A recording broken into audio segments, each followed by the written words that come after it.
So speaking of things that I used to watch, remember Fern Gully? Oh shit! How did this become a Fern Gully transition?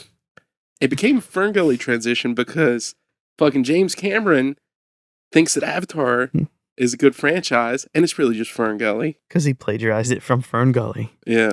I remember seeing it in theaters and falling asleep halfway through, and somebody asked me what I thought, and I was like, it looked cool, but it was Fern Gully. Yeah, it really is. It's goddamn Avatar, man. How do you make sequels? Okay, so this is like our topic here. Is that they're making 3 sequels? 4 sequels? 2, 3, and 4, all coming out a year apart. All right. So he's shooting them all at the same time, I guess, and they're going to come out a year apart. They're all directed by James Cameron. He wrote it, right? Like, wrote the whole goddamn thing. Okay, I looked this up, and it's actually kind of interesting because they were explaining, like, where the time went, right? Yeah.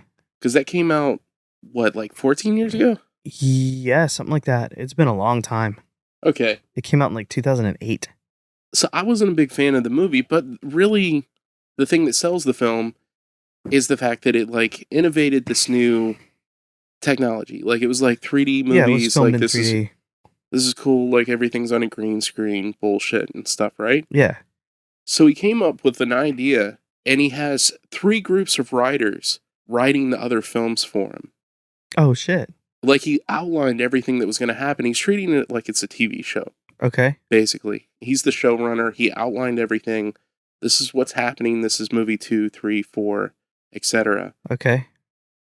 But he's not going forward on a movie or any of these sequels until he sits down and workshops it with each group. Oh, wow. And he's already a busy enough guy. So he just got too busy to do these until now? Yeah. Well, until Disney Well, he's been working on them for a decade. Yeah. Like in the background. I don't even want to know how much he's getting paid. Jesus. You know? Because Yeah. Disney wants this to be a thing. Like, they own it now. Why are they competing with themselves? I don't know. Really? Because this movie still gets, like, the top billing as, like, highest grossing film of all time or whatever. Yeah. But Avengers Endgame. It beat it. They had to resort to some, like, shenanigans towards the end. Yeah. But they did beat it. Yeah. And I think they overreached for Star Wars. Like, moving forward as fast and hard as they did with Star Wars. Uh-huh. Why would you do 3 sequels out the gate, you know? So I really don't understand where a sequel goes with this.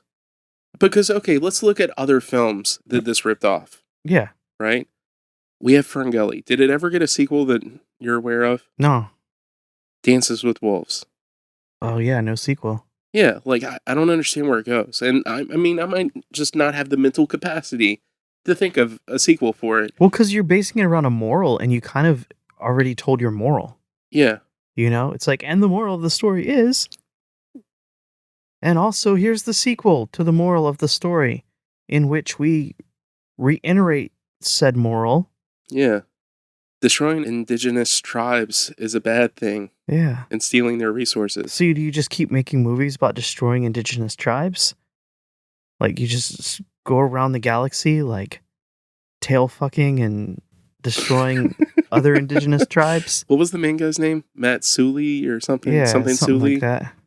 What if he leads all of the Avatar people, the Blue Cat people, into the same moral dilemma that he was in the first time? Like, they avatar a new race of people. Oh, shit. Like, they're like, it starts off, first thing, they're like, hey, we need some Mountain Dews or something. So they go to the store, they don't have any, and then they need some resource to make it. And they're like, this other tribe over here's got it. They're not going to give it to us. So we're going to use these avatars, and we're going to be like little turtle people. Well, we're going to infiltrate the turtle people? Yeah. And they realize that they've done the exact same thing to another race of people, and they're like, oh my God, what have we done? What hath we wrought? I am become death. Yeah, I don't know. So I kind of have an imaginary version of how it's going to go. Okay. So I read also that the guy who played the main character has said he is not going to be in part 2, but he's cast for 3, 4, and 5. What? I think they're gonna do a prequel, right? Uh-huh. And they're gonna go back and kind of explain the Avatar technology and the people who are avataring a little bit more and some backstory. Maybe show him, like, losing the ability to use his legs or something? Well, he's not in it. So it would just be like Oh, kind of a I got you. side Yeah, yeah, backstory, yeah. you know? Okay. Not really backstory on the character, but like backstory on world building. Yeah, yeah, yeah. So you build it up and you make them a little more redeemable because they were like some unredemptive fuckers in that movie, you Yeah, know? that's true. For the most part, like he was like the only good human. Mm-hmm. The rest of them were shitheads. Yeah, pretty much. So you go back and you kind of build your human characters as like redemptive, Mm-hmm. maybe, and then you do like a third movie that's kind of like they're halfway shitty or whatever, and then you do a fourth and fifth movie, I guess, Where they're total dicks. where they're kind of, well, I was gonna say where some of them are like redeemed and some of them are bad, and you kind of fight a war that way. Like I feel like they're gonna do something along those lines, Uh-huh. just based on how James Cameron has handled other franchises, Yeah. like kind of how his brain works. Okay. Theory crafting, right? We're gonna Yeah, think yeah. tank this right here. Okay. What if they set it up to where the first movie we got is like, man, those humans are total dicks and bastards. We hate all of them, right? Yeah. And then, like you said, they go back and they do the prequel, but it's like totally like Battlestar Galactica. Like they've been dealing with this for fucking years. And this is like their last resort. And they got families at home. Yeah, that's what I'm saying. No, but then you go back and watch the first one, and you're like, man, those blue cats were total dicks Oh shit. for not letting them have some of their unobtainium or whatever the fuck it was. So you go against Team Cat? Yeah. So you think they'll turn us on the cats?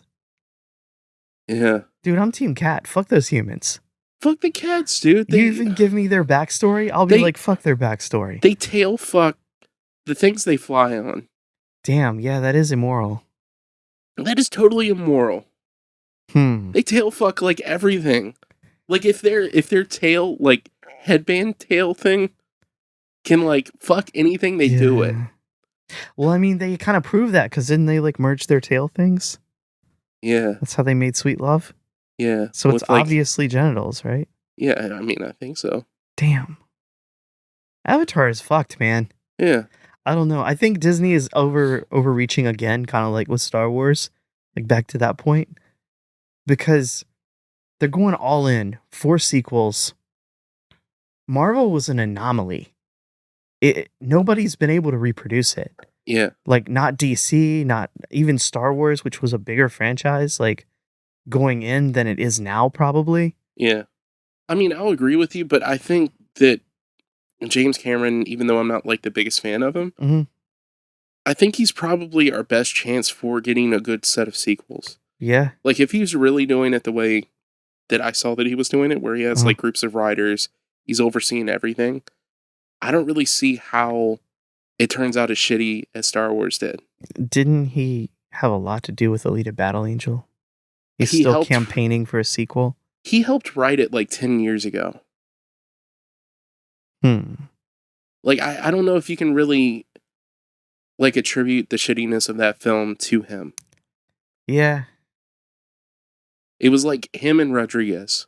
Yeah, Like- it's a shame that Rodriguez was attached to that. Yeah. I mean, he has been campaigning for this Avatar thing. I think he's taking the Feige approach. I'm not a fan of the series and stuff, but it sounds like he's doing his due diligence. You think it could be like a AAA Christmas movie every year? Yeah. Everyone goes sees it, makes $1 billion a year. I didn't understand the first one, so yeah. I mean, True. Okay. conceptually, I understood the first one. I didn't understand why people liked it, is what I'm saying. We will see. Yeah. I mean, nobody thought Marvel was going to be huge. Comic book movies had never made money. True. Like leading up to like Iron Man. And Iron Man was pretty obscure when it came out and stuff. Or Spider-Man, I guess. But yeah. Yeah. Like Iron Man as a character was like a huge obscure thing. Mhm. And at least everybody knows Avatar. True. So yeah, I mean, I could see it being a good. I don't know if I would take a shot at it, like a 4-movie shot at it. You know, I think I would have taken a 1-movie shot at it. Yeah, like one sequel. Yeah. Yeah. But I guess if it's expensive to make it, cut costs in half by Oh, taking like the Lord of the Rings approach, right? yeah, Yeah. especially if you're trying to release them a year apart. It gives you like less time to have like a Star Wars fuck up where your director leaves and then you have to do this other director's movie and he rewrites it and then it's bullshit and then they disrespect the fucking Force. Yeah. You know? Disrespect the fucking Force.